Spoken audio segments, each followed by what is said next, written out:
साफ्रोम नायगिरि नोंथांमोनखौ बासायगिरि फोरबो जिसु ख्रिस्टनि मुङै खुलुमहरदों आरो लोगोसे फिन दिनैनि बे गोदान भिडिअनि गेजेरजों नायगिरि साफ्रोमखौबो बरायदों। ख्रिस्टनि अनजाग्रा फिसा नोंथांमोननो लागै मोनसे दुखुनि रादाब एबा मोनसे भिडिअ क्लिप लानानै फैदों। दासान्दि मैया आरो दिनै एबा सानथामसोनि आवगायनिफ्राय बे रादाबा सोलिगासिनो दङ। बे जाहैबाय सानै नान जायफोरा माखासे सुबुंफोर साब्रै व्यक्तिखौ खामानि मावनो थाखाय लानानै थांदोंमोन आरो बिथांमोनाबो माखासे खामानिफोरखौ सोलोंनो थाखाय थांदोंमोन। नाथाय बिथांमोनखौ थांनायावनो मोनसे स्टेशनाव रेलवे स्टेशनाव हमनाय जाबाय, लाखिनाय जाबाय आरो हिउमेन ट्रेफिकिं केस खोख्लैदों। आं बुंनायनिख्रुइ नोंथांमोना नायदो। दा बेवहाय नोंथांमोनखौ नायनो थाखाय खावलायनाय जाबाय। नोंथांमोना गावनो नायलांबाय थागोन, अब्लाना गासै बाथ्राफोरखौ मोनथिहैजोबगोन।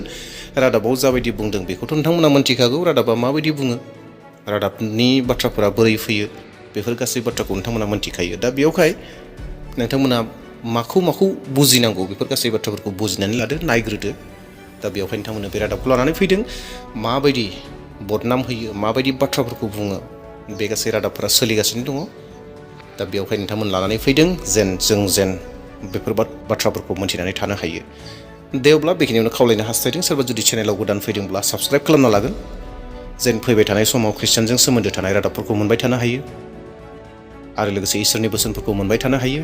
आरो लोगोसेयैनो सानोब्ला मोनसे लाइक होदो आरो हायोब्ला भिडिअखौ शेयार खालामनानै होगोन। दे अब्ला नोंथांमोननो बे भिडिअ क्लिपखौ दिन्थिग्रोनोसै, नोंथांमोना नायग्रोदो।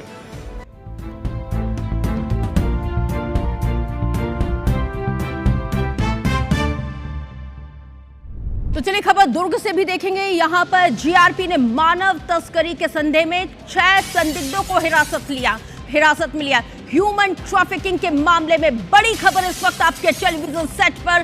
संदिग्धों में 2 नन, 1 युवक शामिल है और यह तस्वीर आपके टेलीविजन सेट पर सबसे पहले IBC 24 आपको दिखा रहा है। आपको यह भी बता दें कि बस्तर क्षेत्र की 3 युवतियों को आगरा ले जाने का आरोप है। हिंदू संगठनों ने जोरदार हंगामा किया। जीआरपी ने संदिग्धों को इस दौरान हिरासत में ले लिया है। नारायणपुर जिले से संपर्क कर जीआरपी पुलिस यहां पे कार्रवाई में जुटी हुई है, क्योंकि ये जो ह्यूमन ट्रैफिकिंग का मामला है इसको भी धर्मांतरण से जोड़कर देखा जा रहा है। आकाश राव ज्यादा जानकारी के साथ फोन लाइन पर जुड़ गया। आकाश, थोड़ा विस्तार से बताइए, कब इनको हिरासत में लिया, क्या ये पूरा मैटर है?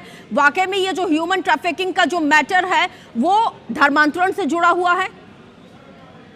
बिल्कुल, जिस तरीके से आज दुर्ग रेलवे स्टेशन पर जो 6 लोगों को जीआरपी थाने पुलिस ने अपने हिरासत में लिया है, ये हिंदूवादी संगठनों का आरोप था कि जो 2 नन और 1 युवक है वो 3 युवतियों को जो नारायणपुर जिले की रहने वाली है उनको लेकर के अपने साथ आगरा जा रहे थे, जिनमें से एक युवती जो है जाने से इनकार करने लगी। अब पुलिस इस पूरे मामले की जांच कर रही है। जो तीनों युवतियां हैं इनको आगरा के एक मिशनरी हॉस्पिटल में कुक के रूप में ले जाने की बात सामने आ रही है। ओरछा थाना क्षेत्र की रहने वाली तीनों युवतियां हैं और इन युवतियों के जो परिजन हैं उनसे भी पुलिस लगातार बातचीत करने का प्रयास कर रही है कि क्या उनके सहमति से ये युवतियां जो आगरा जा रही थी या उनको बिना बताए ही इनको लेके जाया जा रहा था। जो युवक है, युवक के द्वारा ये बताया जा रहा है कि जो तीनों युवतियां हैं ये अपने मर्जी से ही काम करने के लिए वहां जाने के लिए निकली थी घर से और युवक जो है उनको दुर्ग रेलवे स्टेशन छोड़ने आया था। जब ये पूरा मामला हिंदूवादी संगठनों के सामने आया है तो उन्होंने साफ तौर पे आरोप लगाया है कि जो युवतियां हैं उनको मानव तस्करी के रूप में यहाँ से लिया जा रहा था। जो लगातार जो बस्तर क्षेत्र की युवतियां हैं उनको ले जाने का जो कार्य चल रहा है या धर्मांतरण जो किया जा रहा है। अब नारायणपुर जो पुलिस है वो लगातार जो परिजनों से पूछताछ कर रही है और आगे कुछ देर में चलिए ठीक है, आप नजर बना के रखिएगा। आकाश, अपडेट आपसे आगे भी लेंगे। शुक्रिया जानकारी के लिए। अनजाग्रा नायगिरि नोंथांमोना अलरेडि रादाबाव बुंनाय भिडिअ क्लिपखौ नोंथांमोना मोननो हाबाय, मोनथिबाय जे सानै नान जायफोरखौ सिस्टार होननानैबो जों गोबांफोरा बुङो, गोबांफोरा आलादा आलादा सोदोबफोर बाहायनोबो हागौ, इंलिसाव नान होननानै बुंनाय जायो। दा बिथांमोनखौ दुर्ग रेलवे स्टेशनाव हमनाय जादों आरो बिथांमोना आग्रायाव थांगासिनो दङमोन आरो बिथांमोना जिरायबाय थादोंमोन। जिरायबाय थानाय समावनो माखासे सुबुंफोरा नोजोर होदों, हयथ' जानांगौ नोजोर होबाय जे बेबायदि ड्रेसखौ सोर गानो। केथलिक ख्रिस्टियानफोरनिफ्रायसो बेबायदि ड्रेसखौ गानो, जायफोरखौ सिस्टार होननानै बुङो बिसोरसो बेबायदि गानो आरो बिसोरजों लोगोसे माखासे सुबुंफोरा दङ। दा बेवहाय माखासे मानसिफ्रा हयथ' नोजोर होबाय, बाथ्राखौ सोंहैबाय आरो बैयाव सोंनायाव जायफोरा लांजादोंमोन एबा जायफोरा बिसोरजों थांफानो ओंखारबोदोंमोन बिथांमोना फिननायखौ होनो रोङासै, मोजां फिननाय होनो रोङासै। बबे जायगासिम सहैगोन बिसोरनियाव बेबो डिटेल्स गैया जानांगौ, मोजाङै बुंनो रोङासै। बिनि थाखायनो माखासे हिन्दु संगठननि सुबुंफोरा खौसे जाबाय, खौसे जानानै बै नानफोरखौ, सानै नानखौ हिउमेन ट्रेफिकिंआव सोबाय, मानसि खावग्रा केसाव सोदों। बाथ्राखौ बुंदों मानसि खावग्रा बिसोरो होननानै। ख्रिस्टियानफोरा मानसि खावो, गोबां रोखोमनि बाथ्रा बेफोरबायदि फैदों। दा गोबां दुखुनांथावना अनजाग्राफोर, बेखिनि गुसुं रादाबखौ लानानै फैदों। बेनि रादाबा गोबां दङ। गोबां हिन्दु संगठननि गोबां हानजाफोरा फैदों, हानजाफोरा फैनानै गोबां बाथ्राफोर बुंफैदों। माखासे आइजोफोरा बाथ्रा बुंदों, माखासे हौवाफोरा बाथ्रा बुंदों। गोबां रोखोमनि बाथ्रा बुंनायफोर दङ। बेफोरखौ नोंथांमोन लानानै फैयाखसै, थोंजोङैनो मिडियानि बुंनाय बाथ्राखौल' नोंथांमोननो लानानै फैदों। नाथाय गोबां दुखुनांथावना, नाथाय बेयाव जि नान सानै दङ, नान सानैया गोबां काम, गोबां दद्र'यै बिथांमोना दङ, सिरि सिरियै। आरो जायफोर सुबुंफोरा हिउमेन ट्रेफिकिं खालामजादों होननानै, खावजादों, मानसिफोरखौ खावनो लाना थांदों एबा फानहैनो नागिरदों, बायदिसिना बाथ्रा बुंदों। दा बैसोर सुबुंफ्राबो बेबायदि बाथ्राफोरखौ बुङाखै, नाथाय मिडियायाव बेफोरबायदि बाथ्राफ्रा फैदों।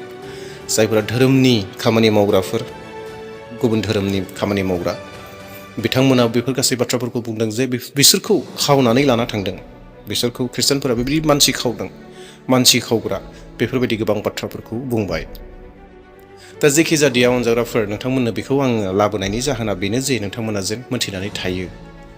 दिनै नंगौ जोङो गोबां बाथ्राफोरखौ जोङो मोन्थिखागौ, खोनादों। जोंनि ख्रिस्टियान माखासे संगठनफोर दङ, हानजाफोर दङ, बिथांमोना मानसिफोरखौ सहाय होनो, जायफोरा गैजा रोङै बिथांमोना जेन माबा मोनसे रोंथों, बिथांमोना जेन माबा मोनसे खामानिखौ सोलोंनानै लाथों। दा बेयावहाय माखासे ग्रुपफोरा, हानजाफोरा माखासे सुबुंफोरखौ नार्सिं फोरोंहैनाय, माखासे सुबुंफोरनो कम्पिउटार फोरोंनाय, माखासे सुबुंफोरनो जि सुनाय फोरोंनाय, माखासेफोरखौ हटेल मेनेजमेन्ट फोरोंनाय, बेफोरबायदिखौ जोङो मोन्थिगौ जे बिथांमोनखौ लानानै थाङो आरो फोरोंहैयो आरो माखासे जायगाफ्राव दोनहैयो। बेफोरबायदिखौ जोङो खोनानो मोनगासिनो दङ। दा हयथ' बेबो बेबायदि जागौमोन, बा बेबो बेबायदिनो। अब्लाबो दिनै बिथांमोना बेबायदि प्रब्लेमाव सैसोनो गोनां जाबाय। दा सैथोखौ इसोरा मोन्थिगौ। थारैनो बे सानै आइजोआ जाय नान, बिथांमोना थारैनो बिथांमोनखौ मानो लांदोंमोन, मानो लांनो नागिरदोंमोन, बबे जायगायाव मा ट्रेनिं होगौमोन, बेफोर गासैखौ इसोरा मोन्थिगौ। सैथोआ मा बेखौ मोन्थिगौ। दा बेयावहाय दिनै बेजों लोगोसे जोंबो साफ्रोमबो साबधान थानो नांगोन, साबधानाव थानो नांगोन, साबधान बाथ्रा बुंनो नांगोन। मानोना अनेक रोखोमनि खैफोदा फैगासिनो दङ जोंनि साखाथियाव। दा बेयावहाय जों जेन सांग्रां जानानै थायो, साबधान जायो। मानोना जोंनि उल्थायै थाग्रा जायफ्रा खामानि मावग्राफोर दङ, बिथांमोना अलरेडि गोबां बाथ्राफोरखौ बुंखायोखा, जोंनि उल्थायै बाथ्राखौ बुंखायोखा, जोंनि उल्थायै खामानिखौ मावखायोखा। जों एसे माबा मोनसे नुयोब्ला आसि थुनो थाखाय बिथांमोननि थाखाय मोजांनिख्रुइ मोजांसिनसो जायो। दे अब्ला अनजाग्राफोर, नोंथांमोना बे भिडिअ क्लिपखौ नायनानै माबा मोनसेब्लाबो सोलोंदों, एसेब्लाबो आइडिया मोनदों दिनै जोंनि सायाव मा जादों बेफोर गासै बाथ्राफोरखौ। आं गोबां बाथ्राखौ बुंनो नागिराखिसै, दिनै बेसेयावनो दोनथ'नो हास्थायबाय। मानोना आंबो गोबां तारातारिसो नोंथांमोननो भिडिअफोरखौ हरखाबै लाबोनो गोनां जादों। आंबो आंनि जायगायाव गैया, गुबुन जायगायाव दङ माखासे खामानिनि थाखाय। दा बेयावहाय नोंथांमोननो गोख्रैनो बे भिडिअखौ लानानै फैबाय। बेसेयावनो दोनथ'नोसै। थेंक इउ, प्रेज द लर्ड, जय मसीह, आमेन।